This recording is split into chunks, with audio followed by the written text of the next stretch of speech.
if you're going to refer to your family member, then other people have got the right to say the same.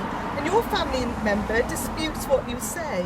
So unless you can provide evidence, and this goes for all of you, including Caritas Charles's accusations that Paul Gardner and the clerk tonight and the chairman has said, unless you can provide evidence, you cannot accuse anybody of defamation, of using words that they haven't done, because it works both ways. And likewise, if you or a resident acts disrespectfully, then they should be called to account.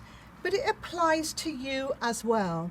And in fact, she's very lucky it didn't get into legal hands, because there have been things written which are quite appalling from one of your own councillors. Now, I'm not going to discuss it anymore. All I'm going to say is, unless you have the evidence to back up what you're saying, you can't sit in meetings calling the residents of Portishead disrespectful. And to hear Janet Davey talking like she just did, it was Janet Davey's videos which I've been looking over the last few months. And the things she did in the previous administration, the way she spoke to them, was quite appalling. And I would like to say tonight, I apologise to the ex-councillors in Portishead, because I feel that we were led on a wave of promises and information that is not happening. And you all said that your meetings would be interactive. Well, they're not interactive. It's nothing to do with COVID. You are not allowing the public now to actually engage properly, and you know it, and I think you actually quite enjoy stopping us from coming in. Now, I've always done all through the 18 months. Well, let me finish. Councillor Goddard, could you just be quiet, please? I'm speaking. I'm talking about something differently now. Which is against the policy that we've just adopted, then you will be... So it's all right for councillors to be disrespectful to the public and make defamatory allegations towards many people. I can't... No, it's not. No, not to me. To other people. I want to stand up for the people of Portishead. I don't like Mr Smith being criticised wrongly in meetings. And the councillor that you say he criticised was terrible towards Mr Smith. Not one of you stopped that past councillor, and he didn't resign because he was being bullied. And if he was, then show us the evidence. Don't talk about it. But going back to tonight's meeting... No, can I just finish? Well, use it. Share it with the people that you're accusing. Share it. And I would expect you to do that with me, with anybody who comes to meetings regularly. If you can't show the evidence, then please don't use town council meetings to ruin the names of good people in this town, one of whom is Mr Smith.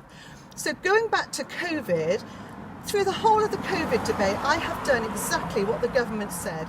I can't say that I haven't broken any rules, because I have.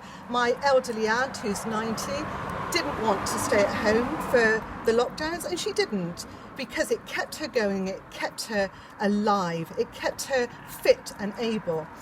So I've done what the government said, and I'm still doing what the government said. And when the government take away the restriction and the necessity to wear masks, I find it quite sad that as a council you are still imposing masks.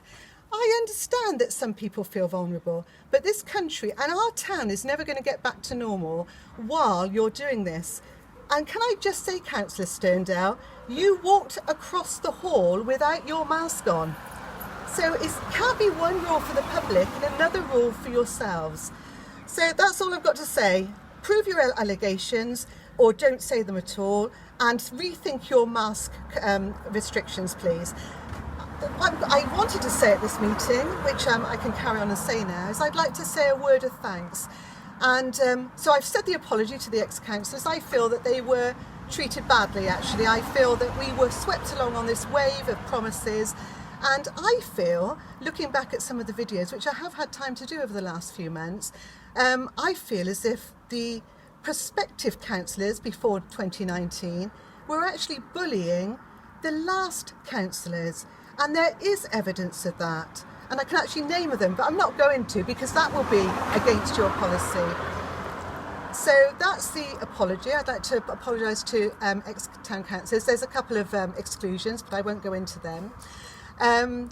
With regard to thanks, I'd like to thank Sue Mason, because if it wasn't for Councillor Mason adequately and professionally chairing our planning meetings, I don't think that our town council's planning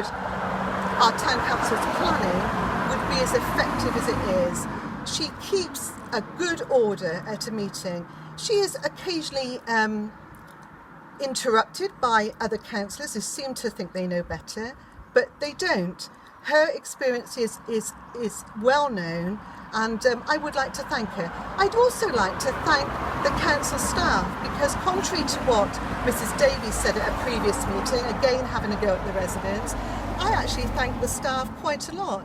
I've thanked them for going along to the meeting. I explained that we're not cross with them if the council rules aren't correct.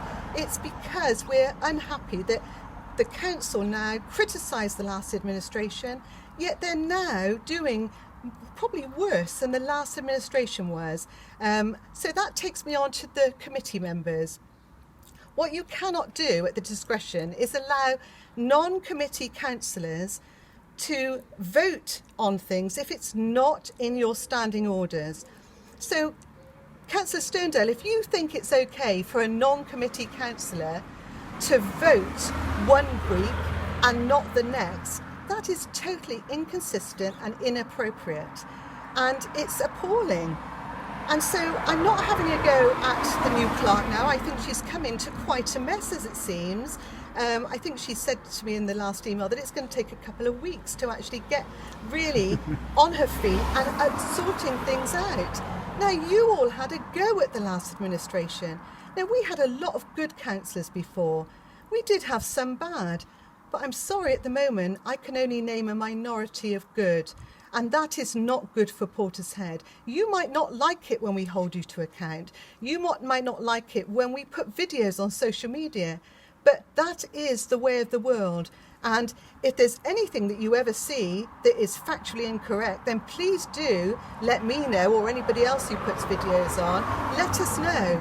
But don't slander people in your meetings, and especially the ones who have spoken tonight, the councillors who have spoken totally inappropriately without any evidence.